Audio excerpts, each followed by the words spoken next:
I have just bought myself a MacBook Neo. Now, I've seen plenty of videos, like you, where people have got crazy amounts of apps open all at once on a Neo, or editing 4K video in 3 or 4 different editors all at the same time. Is that really how you're going to use your MacBook Neo? That's not how I'll be using it. So I wanted to give you a more hands-on, a more realistic look at what the Neo is honestly like to use. And not only that, we're also going to be looking at monitors, not just the monitor that's on the MacBook Neo, but what happens when you decide you want to be more productive. Say if you're away for the week and working in a hotel and you need to be productive and you need a second display. We're going to be talking about that in this video. I've come to Canary Wharf in London with the MacBook Neo. I'm David, and we've got lots to cover.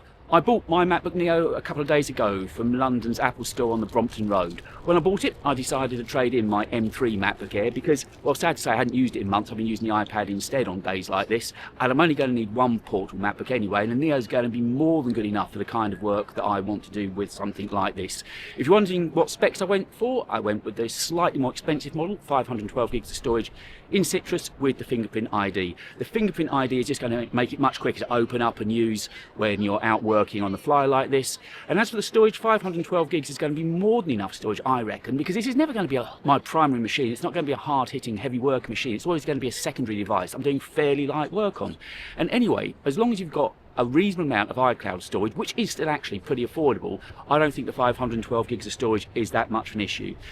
One of the things I always do when I get a new Mac is delete some of the apps they put in the dock, Apple's own native apps. I always get rid of Contacts, Keynote, Games and Maps, just to clean up the dock and make the dock feel more like mine.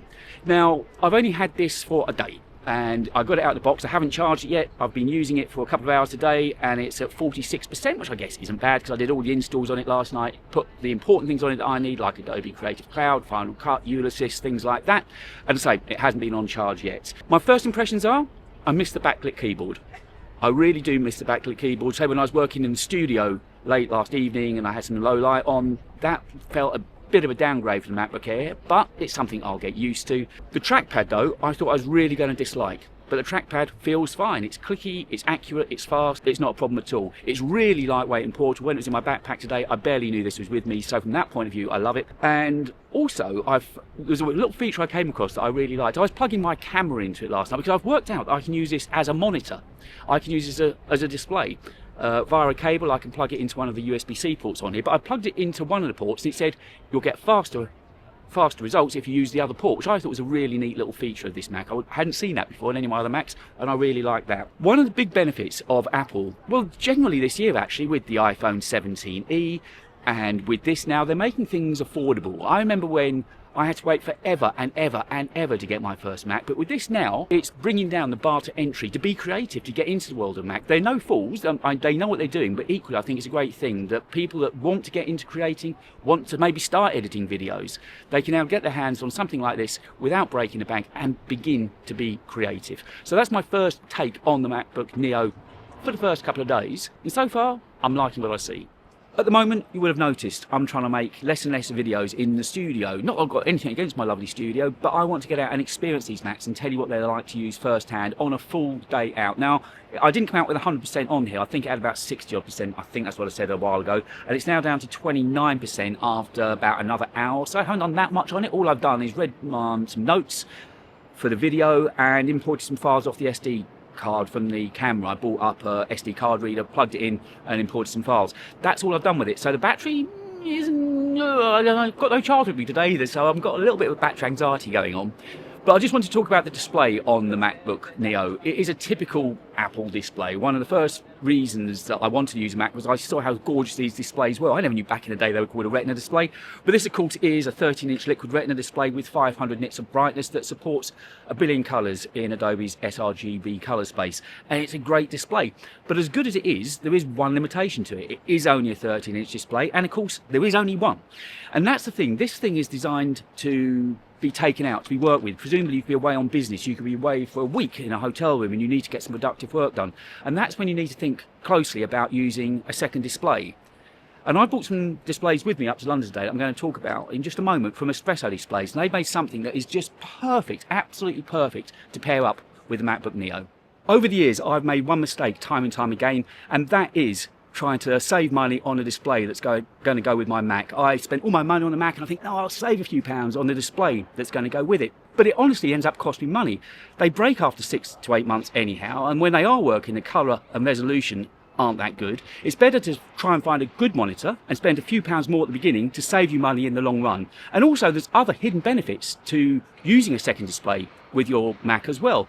Benefits you may not have given a second thought to, such as better multitasking, improved workflow and productivity, and it reduces physical strain, it improves your posture and stops giving you headaches as well by constantly hunching over a small display. So let's have a look at the displays that I've been using for the past, I don't know, year or year and a half now from Espresso. One of the things I like most about Espresso displays is they have a display for everybody at every price point. Right at the very top of their range are the 15-inch and 17-inch Pro touchscreen displays, which have over 1 billion colours, they've got 550 nits of brightness, and they even come with their own speakers as well. Then there's the Touch 15, which is a full 1080p HD panel, and it has perfect app scaling, so it's great pairing up, say, with iPhones or iPads, and it also has a 170-degree viewing angle as well. But it's the Espresso Lite that I really want to talk about, because of course it's the perfect companion to pack up with your MacBook Neo.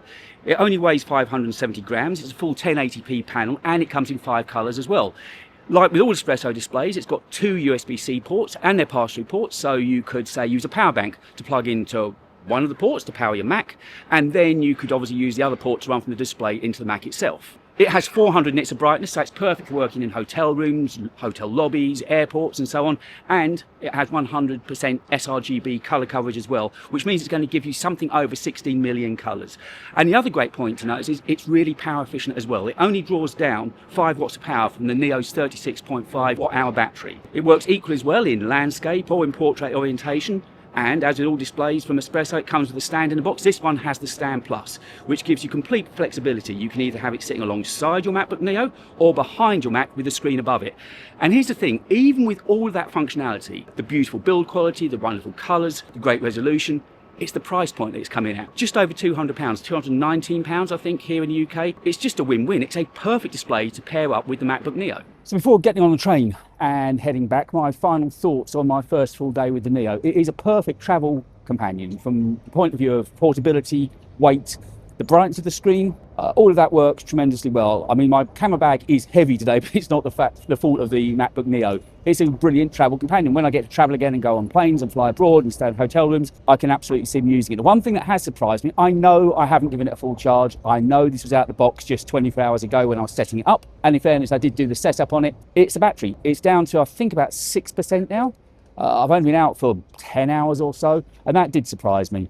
But I'll give it a fair crack at the whip. I'll be obviously making more videos about it. I'll give it a full charge and come out to town again and see how it gets on. It hasn't actually done that much today, but where it is super convenient is having Final Cut on there means that I could piece together a bit of a video today. I could clip the vlog together. By the way, if you haven't watched my vlog channel, I'll leave a link below, but it's David Lewis Vlogs. I put a vlog up Monday to Friday every day, so you know what I'm doing. Just kind of little lifestyle video more than anything. But I do like the Neo. That said, the 13-inch display is a little bit small. It's perfect for travel and putting in backpacks, but the display is a bit small.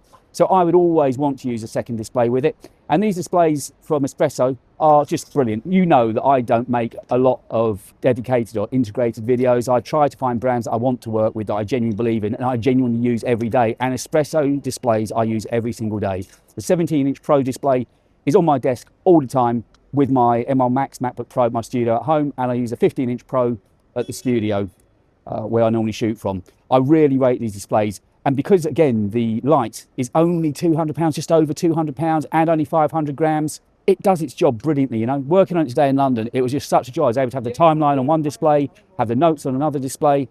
It was just fantastic. So the Neo is a big fat yes. Battery, I've got a question mark over. Lack of backlit keyboard, I don't like much. Trackpad feels really good, keyboard's really good, display's good, bright enough in outdoors, and all in all, I think for a first time out, it's done itself proud. But there will be more videos on it, so don't forget, make sure you get subbed to find out what I make of the Neo as I use it more and more. The MacBook Neo is a wolf in sheep's clothing. You get a twofer. It's a 2-for-1. By itself, it's a robust, quick, powerful, durable laptop which runs full Mac OS. And no matter how much I've loved using the iPad recently, there's always something just reassuring about using Mac OS. And it was brilliant in London yesterday because I was able to drag files from the camera via the SD card reader, dump them on the desktop, and even start a basic timeline. in Final Cut. So by itself, you've got this fantastically strong, quick computer. But then you can add a monitor to it, and you've got a workstation. You've got a full-blown workstation. You're not limited to just a 13-inch display on the MacBook Neo. No, you've got another display alongside of it, which you can have as much screen real estate as you need. You can have windows open, apps open. It's just like working at an office. All of that, and it's lightweight and portable. So don't forget, check out those displays from Espresso. Espresso.so is their website. Go and check it out. They have got a display for everybody. I have been using their displays, as I mentioned in the video, only for the last couple of years now. I wouldn't work with another display. And even here in the studio, where I could choose to have another display, I'm using the 15 Pro. It's a perfect companion to go with my studio display and my M4 Mac Mini that I work on here. Their displays are quality, they fit in beautifully with an Apple ecosystem, and they look great as well. And the colours are second to none. So do yourself a favour, go and have a look at their website, try one of the displays out. I know you'll be happy when you use it. I don't tell you about these things unless I genuinely believe in them, and Espresso displays I genuinely believe in. Now, if you enjoyed watching this video, I'm going to leave you a video talking about the other side of Apple's drive to be economically friendly in these challenging times, and that's about the 17E, which is my new go-to phone.